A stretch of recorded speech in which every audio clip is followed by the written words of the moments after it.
Hi, I'm Chris, N9CVR. In this video, we're back in the weird Wisconsin weather and trying to build another antenna.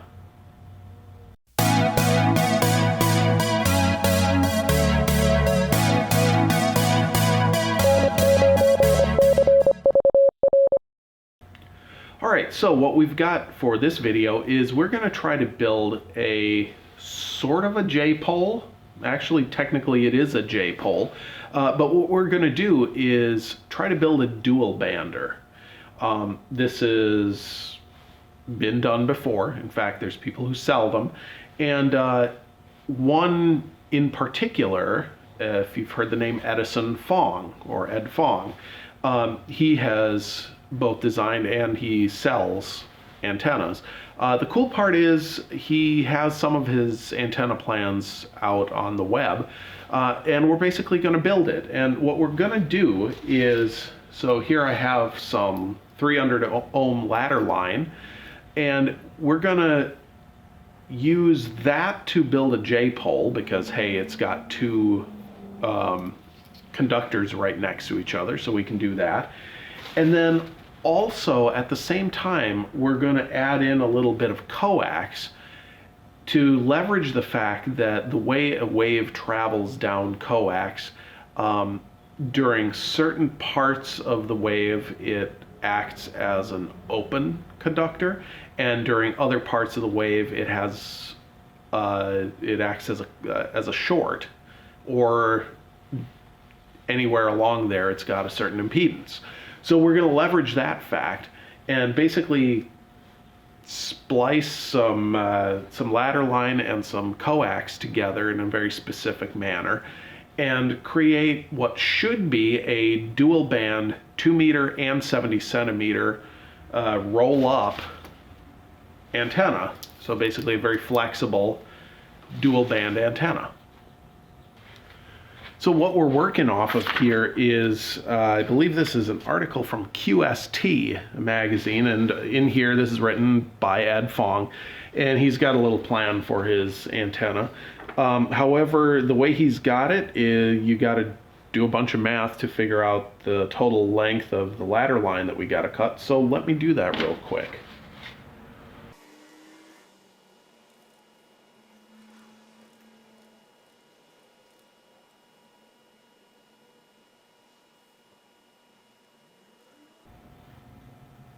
Yep, it's 42. In case you didn't get the joke, it's not actually 42.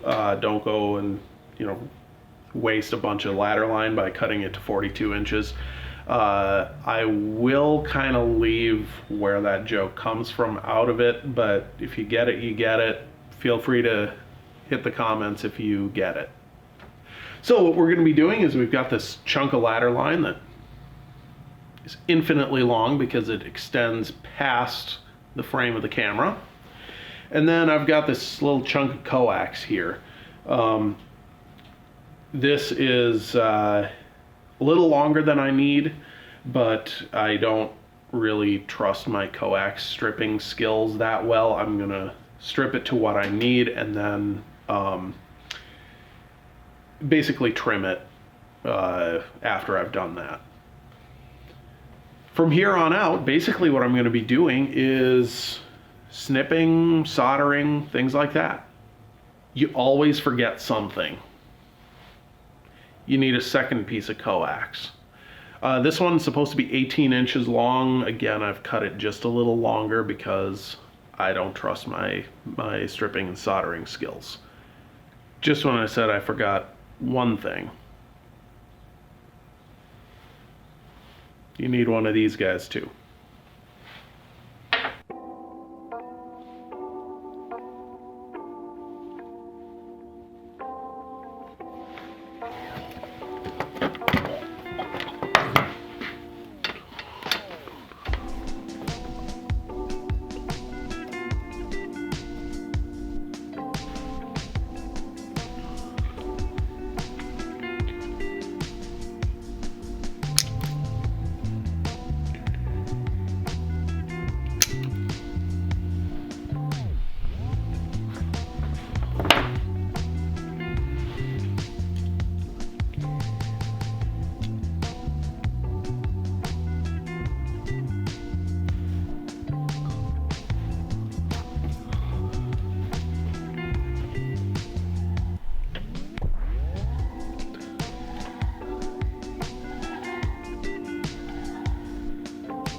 So one question that comes up as I'm doing all of this work here, splitting all these cables and, combining different pieces of cable and all of that, is why would you do this? So basically what's going on is when you are transmitting and transmitting on an antenna, essentially you're exciting it, kind of like you would by plucking a guitar string. And essentially what happens, same thing as when you pluck a guitar string, if you put your finger in certain places on the, certain frets on the guitar, you can get it to vibrate at different frequencies. And then other places you can't. That's kind of what's going on. So specifically, if you've ever played with harmonics on a guitar, for example, if you go on the 12th fret, that's basically right in the middle of the guitar, and you just touch the string, you don't press it down, you just touch it, and then you pick it, you get a note that is 1 octave higher. Well, 1 octave higher than what the string would normally play. And that's kind of what's going on inside the antenna. And it turns out that you can do this, lightly pressing the string, so to speak, pretty easily actually, by changing the impedance of the antenna. Well, how do you do that? Well, it turns out if you take a certain length of coax, and this obviously depends on the frequency of the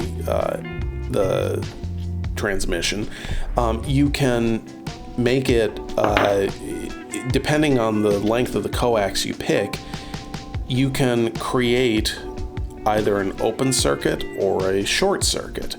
So for example, if you short a piece of coax that is the right size, it will behave as if it were an open circuit. So this is kind of what we're leveraging here. Essentially, what I'm doing is I'm cutting the ladder line, which is going to be a J-pole antenna. There you see one of the cuts. That's just to make it the correct length. But I'm cutting the ladder line and splicing in a specific size piece of coax that is shorted at one end to create an open at the 450 megahertz, I don't remember, that you deal with in the 70 centimeter band. So essentially you're kind of cutting off half of the antenna. So you need a longer antenna for a 2 meter antenna, and you need a shorter one for a 70 centimeter. So essentially what I'm doing is leveraging the fact that I can take that piece of coax, short it at one end to create an open at the 70 centimeter frequencies, thereby electrically shortening the antenna, but only at 70 centimeters.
Another thing I want to talk about here real quick is why J-poles, and why don't you just make a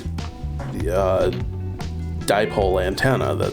A dipole being basically you take the inner conductor of your BNC, SMA, whatever connector you have, and you pick what frequency you have, and you take, say, a quarter wave of that and stick a wire in there that long, and then you take the outer conductor and you do the same thing, and you have a, two poles, if you will, hence the name dipole.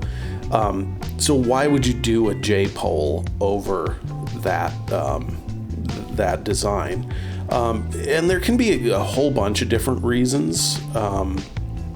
One of them is just dipoles can sometimes be not very easy to cart around, or at least set up.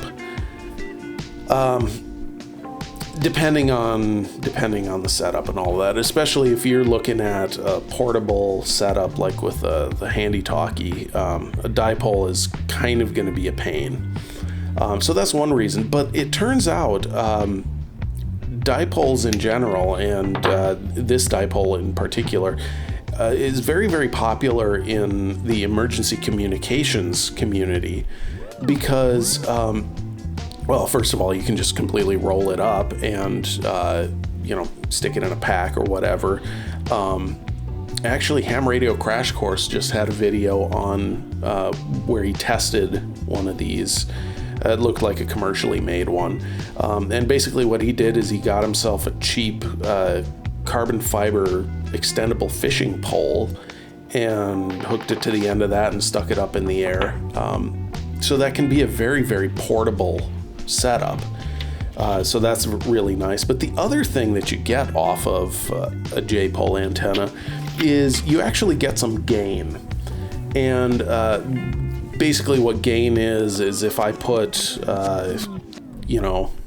1 watt, let's say, into my antenna, when I go to measure the power produced by the antenna nearby, it might actually turn out to be a little more than 1 watt. That's the kind of what gain is. And just kind of how the antenna is set up, you basically take a dipole and bend it up.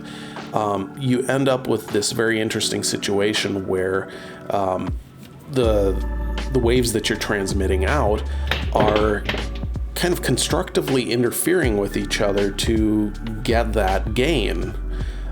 So that works out really, really cool. And like I said, this is hugely popular in the emergency communications community.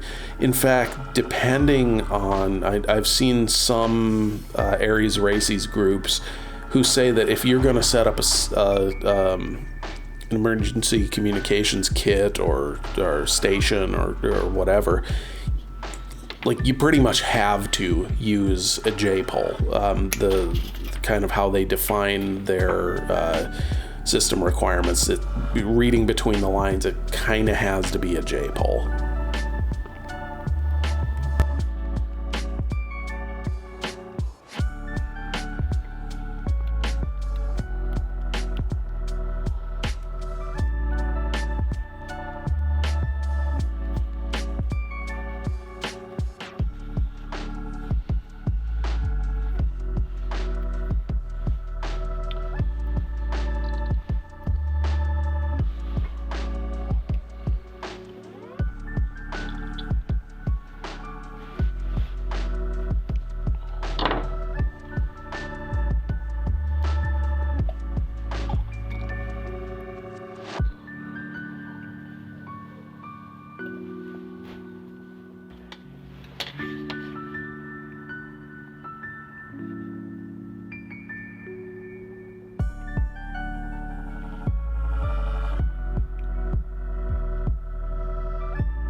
I'd like to offer a tip.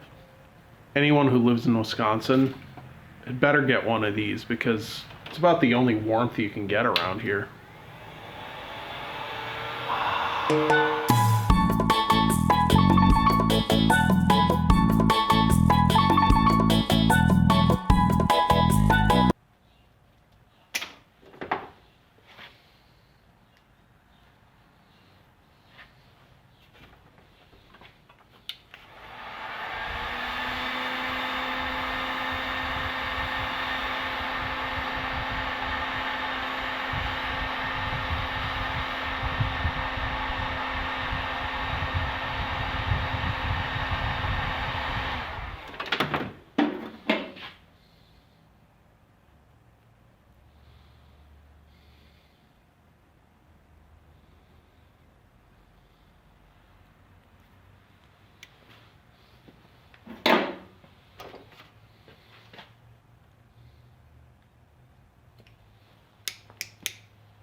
There's just a little trick I learned doing industrial automation, actually. You basically heat up the heat shrink and then pinch it off. Gives a nice little professional look if you cut it straight. So here it is.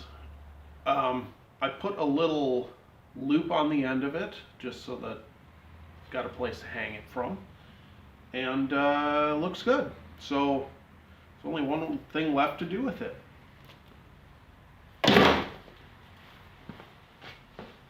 Just kidding, we're gonna test it. All right, so before anybody gets too upset about that trash can joke, that was more of a reference to my workmanship than anything else. I have heard really, really great things about these antennas. And it's actually, to me, really, really cool that basically I've got what looks like a chunk of wire here that I can roll up, stick in a little bag, and go. And I mean, we'll find out here real quick how good it is, or at least whether I can hit a repeater with it. But yeah, to me, it's really, really cool. So without further ado, let's test this thing. I've got it hooked up to my trusty HT here. And I've got a 2-meter repeater dialed in here. I've had this on for a minute or two. I haven't heard anybody on it, so I think it should come back to me with its call sign, but let's double check it. N9 CVR testing a new antenna.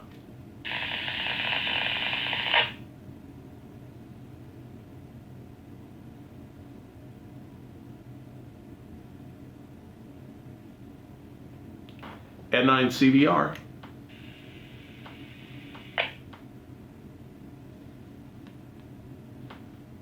You sound the same on both antennas. Am I coming in on the staticky, this one, or the other one, or both? The other one. Right now I'm actually just on my HT with a slightly upgraded rubber duck, and you're fine. So it seems like my transmit is okay. My receive on the new antenna isn't so great, at least on 2 meters. What I'm trying to build here is one of those Edfong J poles, and yeah, I wonder if I've got something a little off.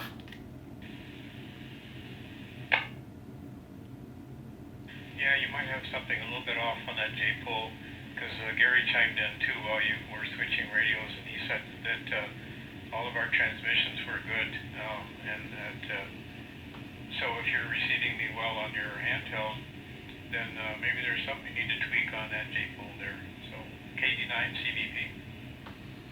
As I was tearing down from doing this video, obviously I took down the J pole that was hanging right in front of the camera, and this happened.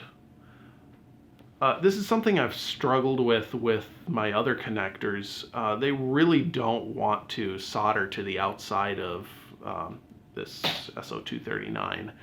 And usually what I've been able to do is kind of scuff it up with the file and make it work. And this time, I guess not. It didn't work so good. So this might be a large portion of the issue we were seeing. So, kind of good news. It turned out what I just showed you in the last clip there with the wire breaking off, that was entirely 100% of the problem. Well, that was 100% of the problem with the antenna. Where that comes from is the soldering iron you saw me use. I don't even know what the wattage on that is, but I got it from Radio Shack for cheap, probably I'm guessing 15, 20 years ago, just a plug in the wall soldering iron. No controller or anything like that on it. And short answer is it just wasn't able to get the connector hot enough to effectively solder. So I did that, and then what I did is I stuck the entire antenna in this piece of PVC. This may as well be glued, but no, it's not. I just put a cap on the end. This is a PVC cap, and then I used a zip tie here, a small zip tie with a hole through the cap to hold it together. Another zip tie on here just so that it gives me a hanger, and then this sits just with a friction fit. On this end, it's kind of long, but here you see my solder joint on the SO239 connector. This side joint here is what the problem was, and basically it just turned out this is an awful lot of metal, and my soldering iron couldn't handle it. Somehow I managed to solder this on with a MAP gas torch without cooking that plastic dielectric in there, so I was pretty impressed with myself with that. And I actually managed to get a call back from my 2-meter repeater just fine. And then I also called into one of the repeaters down in Oshkosh, which is actually it's part of a linked repeater system. So I was talking to while I was listening, there was a guy in the Milwaukee area, a guy up here, so I'm guessing kind of maybe Wausau-ish area, something like that. That's kind of the that whole repeater network goes through, I'll call it east and central Wisconsin. So I was able to get out pretty far, get out to a 70 centimeter repeater in Oshkosh, which with just the regular antenna, I don't even hear it. So that was pretty cool, and I'm pretty excited because basically I'll be able to take this and put a couple of hose clamps or something on here, mount this to the side of my house, and this will make a great antenna. If you like what you see, if you enjoy my weird humor and weird video edits and stuff like that, feel free to hit the like button. Any questions, comments, things like that about this build, feel free to post up. I always love to hear from you. Make sure to hit the subscribe button if you do that. Also make sure to hit the notification bell thing, because otherwise you won't get notified that I posted. Past that, we will see you on the next video, and 73.